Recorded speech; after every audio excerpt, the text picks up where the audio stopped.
everybody gets Lovecraft's life wrong. There's an astounding amount of misinformation about HP Lovecraft out there, with myriad of YouTube biographies twisting facts and inventing things to suit their narrative. This narrative of a mentally ill, grim, dark recluse enables modern readers to overlook the bigotry that's front and center in his tales. In addition, collections of Lovecraft's work often present ghost-written hack pieces and early drafts side by side with his true attempts at art, further warping how he is read. Lovecraft had this incredible ambition of capturing an unnamable fear that you can't put into words, and in his major works, mostly written after 1926, Lovecraft somehow comes closer than anyone in words. It's a new type of literature, mixing the old horror story with emotional realism and hard sci-fi. Based in dreams and nightmares, he explores unconscious processes whose existential anti-modern dread feels more relevant today than when he wrote them. Tales like The Color Out of Space are like nothing I've ever read,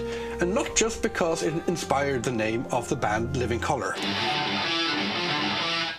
Lovecraft channeled his fears into his art, but that doesn't mean he's this insane caricature that people imagine. Lovecraft's racism was more than just a symptom of his time or something he got from his family, or because he was secluded. When his friends challenged him on it, despite being a man of science, he again and again chose to ignore scientific evidence if it contradicted his prejudice. Changing all his life, by the end he had some genuinely progressive political opinions. Yet there is no deathbed confession or wholesale rejection of his former self. The life of tragedy he lived was not of some hellish hermit, but of silent and mundane suffering. His last decade he found so much joy traveling all over North America visiting friends. He died poor and might have been diagnosed with something today. He was struggling to function, but not an irrational or disturbed person.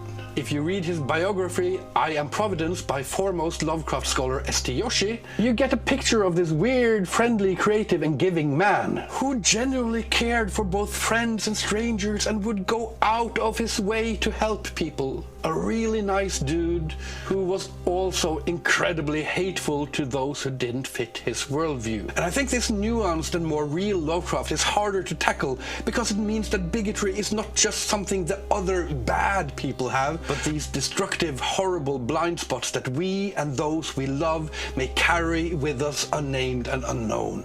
And that's really scary. Now comment below if you would like a longer video with more accurate details about Lovecraft's life.